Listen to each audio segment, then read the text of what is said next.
Níl chuan an seéis áachtain na hoscoilí gaige ibre cethir sa srá faoi HTML agus CSS. Tá a hééis fille inis tréitún breanú ar na bailí difriúil le text a formáidú. Tá hééis fillerás go dtí an rud táid gur bhaint amach is é sin an leathanach a bhreanín cinálín cosú le seo. So thóg me an text agus mar eicas sibh chuirmé is deach a P agus deire P agus an sin rinne mé refresh na tuairfaí deir tá 5 cínta aon seo. Bhí mé géirí na strongs agus na EMs a chuir isteach mar atá an seo bhfuil bailile lia Dublin in idló trom agus Dublin béirle idló idálach agus dúsáid mé strong le haid bailile lia strong le haid Dublin agus EM a gur Dublin agus an EM ag teach amach. But mar eice sib cabhraí an Notepad++ linn tá strong agus deire strong ag glasasa suas ach níl an strong seo ag glasa leis an deire strong agus sin aibbe an ann ná gur ág mé an slash chun tosaí sin amach. So sábháil agus refresh agus inis mar eicinn sib tá sé sin ceart. So dúirt mé sé de bheith ag 0 ar sa Ceacht seo ná ceachaí le nascadh a chur idir fá leathanach. Well, sé an clib A a úsáid muid tá A agin as an A gur anchor agus tá deire A ag tastal. Agus i ggéire an na Naisc seo a chur ó cín an chean teite. So sin an fághail sé go ribh an H a híon ach mar eicinn sibh tar éis an body, tús an body. Now, cos le rud nua don chéadú is féis le rudaí ar a thugtar tréithe gol idir an dá lúbín. Tain si brún tú spás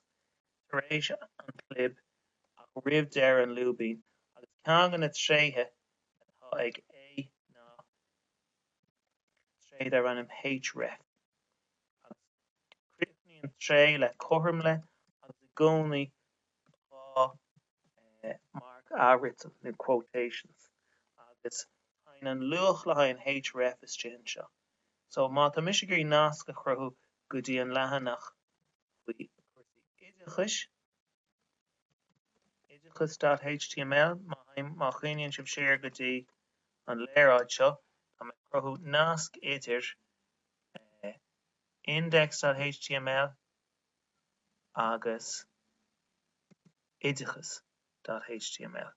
agus is féilm an má chuirm sé crut. Ar an nasc seo sé níos léir so sin é. So tá cro nasc idir index.html agus idachas.html.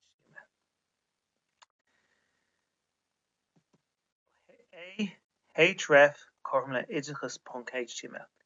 Now má hábhálam sé é sin agus é oscailt i Google Chrome ní léon thuirla feiceáil. Agus an fánach léon thuirla feiceáil ná le hain nasc a bheith le oibriú text ag nig tasal. Tain an text idir tús an A agus deir an A. So idir na lúbíní so mar hampla so in text cíalhar le hain nasc le go idachas.html ná an focail idachas. Sábháil refresh agus sin ar nasc le lína faoi. Agus má bhrúm sé deir sé nach bhfuil sé an ach duine sé sin ciall mar níor chruthimid an leathanach idachas.html go fóill. Agus seo deis dúin é sin a dhéanamh inis. Le am a hábháil tá me chun gachard a ranúin seo copy cód nua oscailt paste encoding UTF a 8 agus mar eicinn sibh déanamh cruthíonn sé sin 5 scatí mar gúil síntaí fad an. And undo Control Z níos chur mé UTF a 8 agus níos duine mé paste agus tána síntaí fad a gceart. Save as tá sé seo antáil do catún litre á a gceart so idachas HTML. More an literary gart ní eyebrow in nascadh gart, so save. So idachas.html agus bechartam in our ear just a couple of that ahrú. So idachas don HTML agus me ré leis an text just seo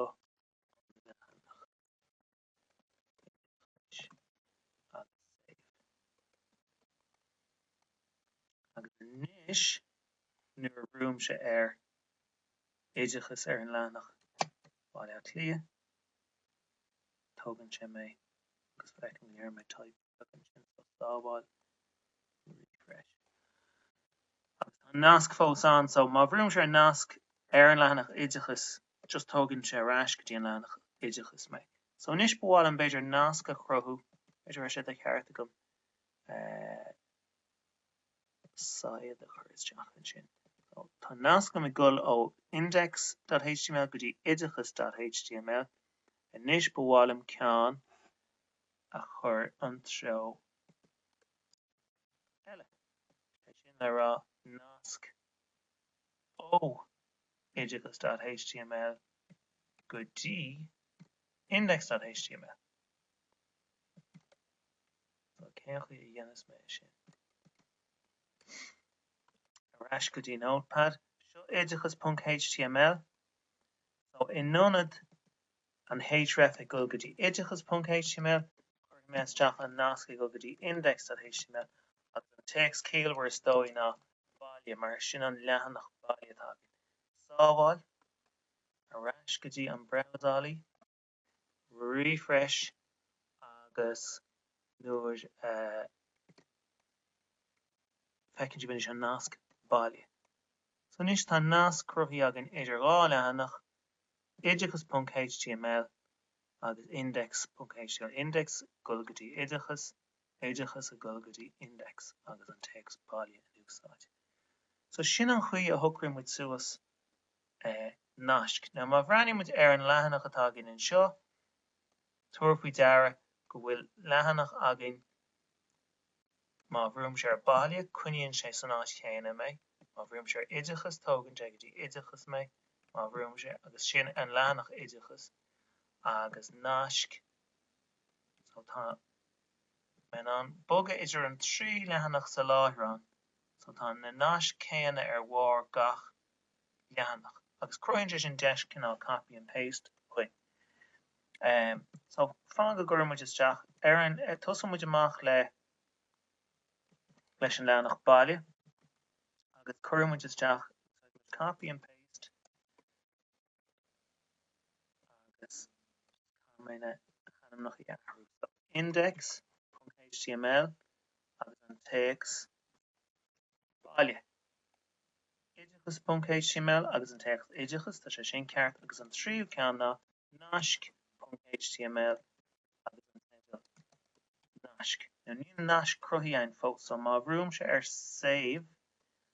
agus a ras go dtí ceann hain refresh an trí nasc an ach níl an Naisc fós agin fós déanam an class céine a dúsáid mé níos luúthe beidir go déanam a copy and paste arís go index.html new encoding UTF a hook paste save as Naisc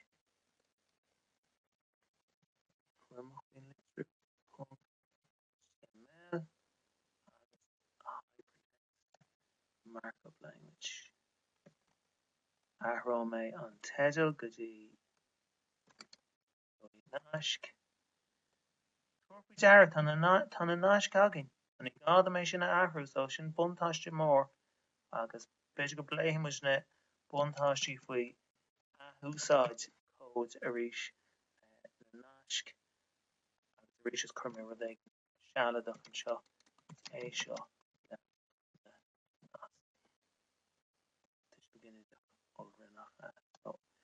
sábháil, baile,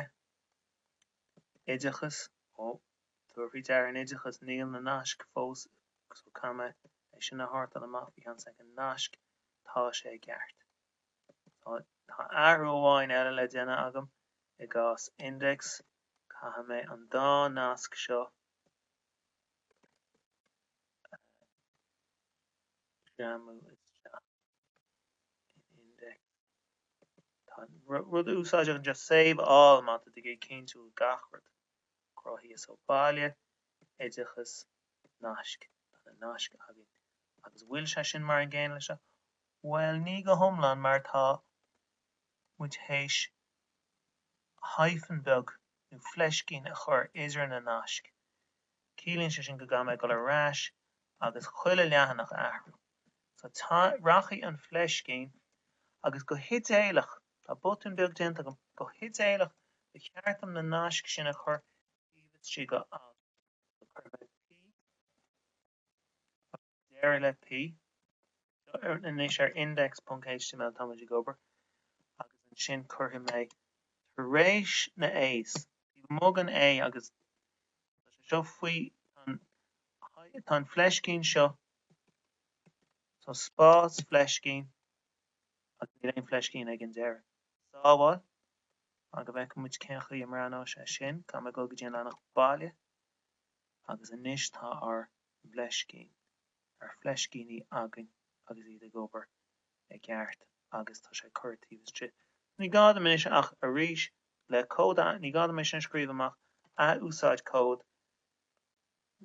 rounding an takes cód bag fá ré leis an rud a bhí an bás just go sé solir paste ré leis an rud a bhí an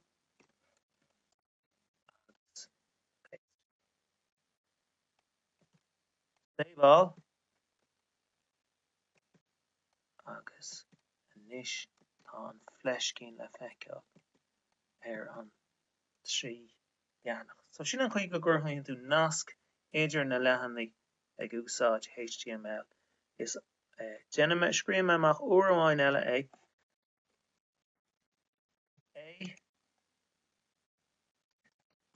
deire é.